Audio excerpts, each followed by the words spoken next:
नमस्कार विद्यार्थियों, एमपीएस विद्यालय की ऑनलाइन क्लासेज में आपका स्वागत है। आज हम हमारे एसएसटी के अध्याय नंबर 8 का जो दूसरा भाग है उसके बारे में चर्चा करेंगे। देखिए, उस दिन हमने अध्याय नंबर 8 जल संसाधन जो है उसके परिचय के बारे में पढ़ा था कि किस प्रकार से हमारी पूरी पृथ्वी पर जल कितना मौजूद है। आपने देखा होगा उस मीठे जल की मात्रा बहुत ही कम है हमारे और पूरे विश्व में। आज वर्तमान में जल की समस्या बड़े पैमाने पर घटित हो रही है। अगर हमें इस जल का उचित प्रबंधन करना है तो हमें निम्न विधियों के बारे में चर्चा करनी होगी इस पाठ में। हमें अगर आगामी जीवन को सही तरीके से जीवन यापन करने के लिए रखना है तो हमें जल को बचा के रखना होगा। देखिए, सबसे पहले आता है जल प्रबंधन।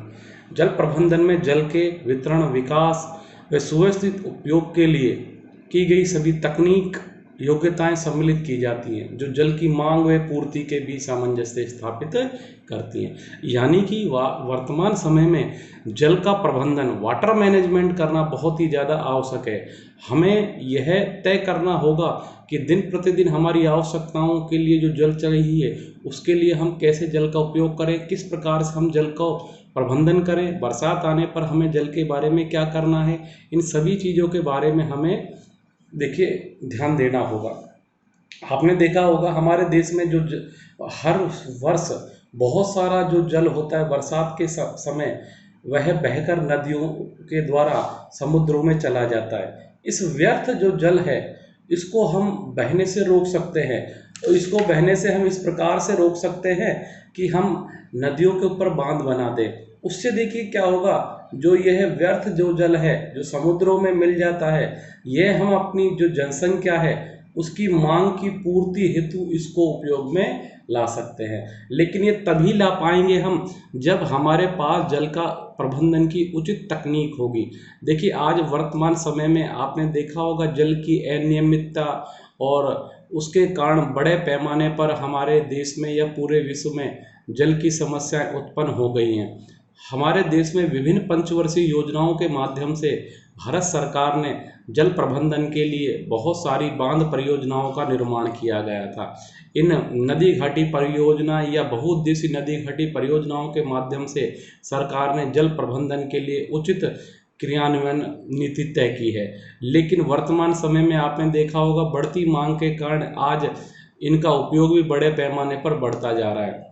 यह बहुउद्देशीय परियोजनाएं देखिए हमारी मांग और पूर्ति जल की तो करती हैं, इसके अलावा बिजली बनाना, पेयजलापूर्ति, सिंचाई, मछली पालन, इन सभी के लिए भी हमें जल उपलब्ध कराती है। इसलिए हमारे देश के प्रथम प्रधानमंत्री पंडित जवाहरलाल नेहरू ने इन परियोजनाओं को यानी कि बहुउद्देशीय परियोजनाओं को आधुनिक भारत के मंदिर कहा था। देखिए, उन्होंने ये इसलिए कहा था क्योंकि आने वाले समय में ये जो परियोजनाएं हैं ये भारत का भविष्य तय करेंगी। आज आप देखिए भारत में बहुत बड़ी बड़ी नदी घाटी परियोजनाएं हैं या बहुउद्देशीय परियोजनाएं हैं। इनको हम नदी घाटी परियोजना या बहुउद्देशीय परियोजनाओं को दो भागों में बांट सकते हैं।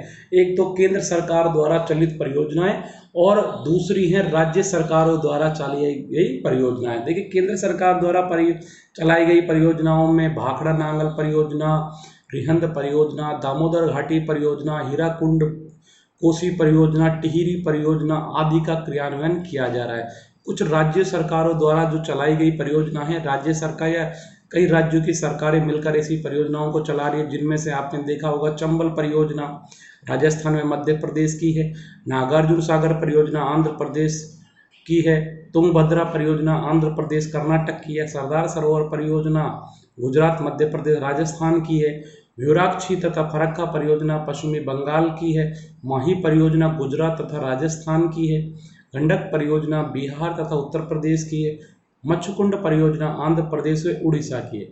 इन सभी राज्यों में इसके अलावा भी बहुत सारी बहुउद्देशीय परियोजनाएं चल रही हैं। देखिए, इन बहुउद्देशीय परियोजनाओं ने जल प्रबंधन के लिए बड़े पैमाने पर देश के लोगों को आगे बढ़ने के लिए प्रेरित किया है। इन नदी घाटी परियोजनाओं के द्वारा पेयजल की आपूर्ति नहीं अपितु हमें विभिन्न आयामों के लिए जल की जहां आवश्यकता पड़ती है उसके लिए हमने बड़े बड़े बांध बनाकर इन नदी घाटी परियोजनाओं को अपने जीवन में महत्वपूर्ण स्थान दिया है।